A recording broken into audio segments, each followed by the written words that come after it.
Alright guys, so here's a little trick that I have learned. I can't get my clamp where I need it.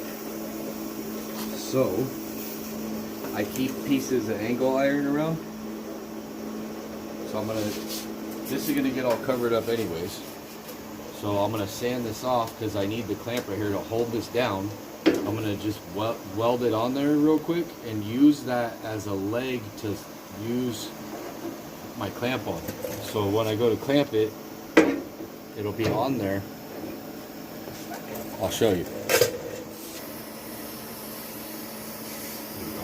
Yes.